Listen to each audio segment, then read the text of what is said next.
Hello मेरे प्यारे बच्चों, मैं सैलेंद्र कुमार आपका अपना यूट्यूब चैनल मैथ विजेता में आप सभी लोगों का स्वागत है। तो मैं सेशन स्टार्ट करने के पहले मैं आप लोगों को एक मोटिवेशनल क्यूट बोलना चाहता हूँ। अगर आप ज़िंदगी में सफल होना चाहते हैं तो 3 चीज़ें सबसे ज़्यादा ज़रूरी होती है: लक्ष्य, कठिन परिश्रम और धैर्य। हर पढ़ने वाले जो स्टूडेंट होते हैं उनको लक्ष्य से कभी भटकना नहीं चाहिए।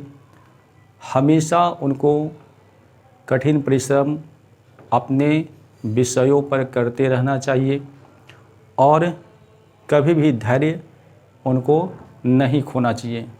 तो ये 3 चीज़ अगर वो रख के चल रहे हैं अपने आप में तो उनका परफॉर्मेंस जो है बहुत अच्छा रहने वाला है। तो आज मैं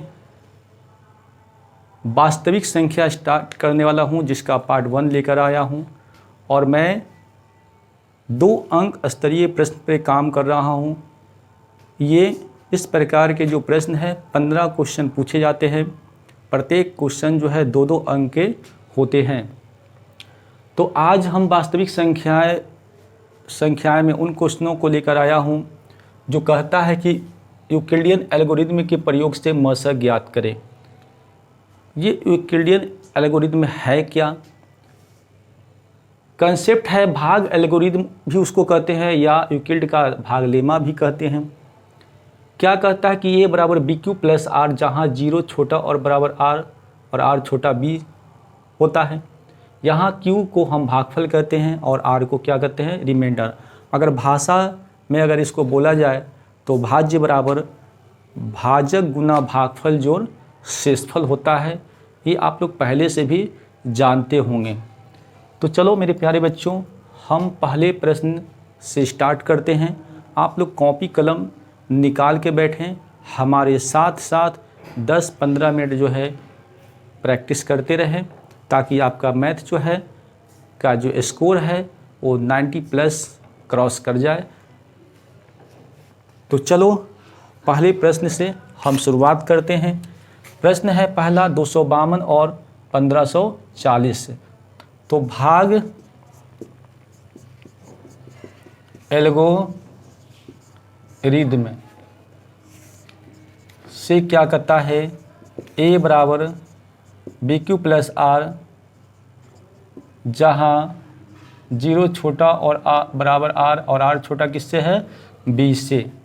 अब यहाँ पे इन दोनों में बड़ा कौन है? तो बड़ा 1540 है, उसको ए मान लेंगे। और छोटा कौन है? 252, उसको बी मान लेंगे। ये आपका ए होता है और ये आपका बी होता है। अब यहाँ से हमको क्यू निकालना है और यहाँ से हमको आर निकालना है। अब देखिए 252 को अगर मैं 6 से गुना करता हूँ तो 6 दूना 12, 6 5 30 और 1 31 और 6 दूना 12 3 15, यानी आ गया 6 मरते में अगर हम भाग देने का प्रयास कर रहे हैं तो 1512 आ गया। इसका मतलब रिमाइंडर जो है आपका 28 बचेगा। रिमाइंडर कितना बचेगा? 28। अब ये 252 जो भाजक था, अब नेक्स्ट स्टेप में ये भाज्य का काम करेगा और ये जो रिमाइंडर था 28 ये भाजक का काम करेगा। और अगर मैं इसमें 9 से अगर मैं गुना करता हूँ, अगर मैं इसमें 9 से गुना करता हूँ तो ये आपका रिमाइंडर यहाँ पे क्या बच जाएगा मेरे प्यारे बच्चों? 0 बच जाएगा। तो चूँकि यहाँ पे रिमाइंडर क्या आ गया? 0, इसलिए हम कह सकते हैं कि जो मेरा मसा है 28 से कटा है 252, यानी मसा क्या हो गया? 28। ये मेरा आंसर बन गया। तो इस प्रकार हमने पहले प्रश्न को सॉल्व कर दिया। दूसरा प्रश्न है 135 और 225। भाग एल्गोरिदम से फार्मूला वही लिखे हुए हैं। तो यहाँ पे जो बड़ा वैल्यू है वो 225 हो गया और जो छोटा वैल्यू है 135 हो गया। हमको क्यू पता नहीं है, तो अगर हम 2 बार में लगाते हैं तो 270 बन जाएगा। तो 1 बार में लगाते हैं यानी 225 में 135 को अगर घटा देंगे 0, दोबारा 9 3 12, यानी मेरा कितना आ जाएगा रिमाइंडर 90। अब 135 को यहाँ रख देंगे, फिर ये दोबारा भाज्य का काम करेगा और रिमाइंडर भाजक का काम करेगा। अगर मैं यहाँ पे 1 से गुना करूँ तो यहाँ पे आ जाएगा मेरे प्यारे बच्चों रिमाइंडर 45, और ये 90 फिर दोबारा यहाँ पे भाज्य का काम करेगा और ये अब भाजक का काम करेगा। 2 से जैसे गुना करेंगे रिमाइंडर बन जाएगा 0, चूँकि रिमाइंडर इज इक्वल टू 0, इसलिए मसा जो हो जाएगा किससे कटा 90, 45 से, यानी मसा आपका जो हो जाएगा वो 45 हो जाएगा। मसा कितना हो जाएगा 45 हो जाएगा। इस प्रकार से हमने दूसरे प्रश्न को भी सॉल्व कर लिया। प्रश्न नंबर जो 3 कहता है 867 और 255। 867 जो बड़ा है इसको रखेंगे A, और जो छोटा है इसको रखेंगे B को। हमको Q चाहिए और हमको R चाहिए। अगर 255 में 4 से गुना करेंगे बढ़ जाएगा, तो हम 3 से गुना कर देंगे। 3 5 15, 3 5 15 116, 3 दूना 6 1 7, यानी कहने का मतलब है कि 867 में 765 को घटाएंगे तो 2 हो गया, यानी 102 आएगा। यानी अगर हम 3 का गुना करते हैं तो रिमाइंडर बचता है 102। ये 255 को यहाँ ले आएंगे और रिमाइंडर को यहाँ लाएंगे, भाजक का काम करेगा। अगर 2 से गुना करते हैं तो बच जाएगा कितना 204।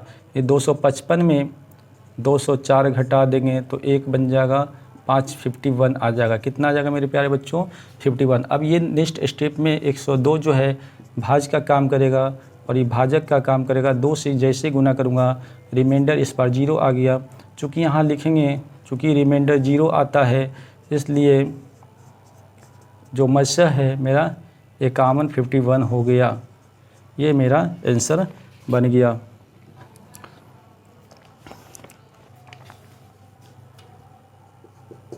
प्रश्न नंबर 455 और 42। तो जो बड़ा है वो हम 455 ले लेंगे और जो छोटा है 42 ले लेंगे।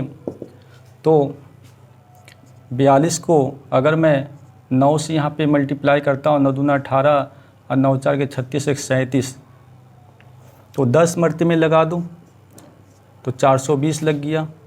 तो बचा कितना रिमाइंडर 35। अब ये जो है भाजक, ये भाज्य का काम करेगा और ये रिमाइंडर भाजक का काम करेगा। 1 मरते में लगा दीजिए प्लस 7 बच जाएगा। फिर यहाँ पे 35 यहाँ पे आ जाएगा, ये भाज्य का काम करेगा और ये रिमाइंडर जो था ये भाजक का काम किया। जैसे मैं 5 से गुना करूँगा तो उस कंडीशन में रिमाइंडर क्या आ गया मेरे प्यारे बच्चों 0। तो चूँकि रिमाइंडर इज इक्वल टू 0 इसलिए मसा जो है 7 आंसर बन गया। तो आज का सेशन यहीं पे समाप्त होता है। आज का वीडियो कैसा लगा मेरे प्यारे बच्चों? अगर वीडियो अच्छा लगा हो तो शेयर कर दें अपने ग्रुपों में, अपने फ्रेंडों के बीच, है ना, और ज़्यादा से ज़्यादा शेयर करें, है ना, और चैनल को सब्सक्राइब कर लें, बेल आइकन दबा दें ताकि नोटिफिकेशन जो है समय समय पर मिलता रहे, है ना। तो ओके बच्चों, थैंक्स, बेस्ट ऑफ लक।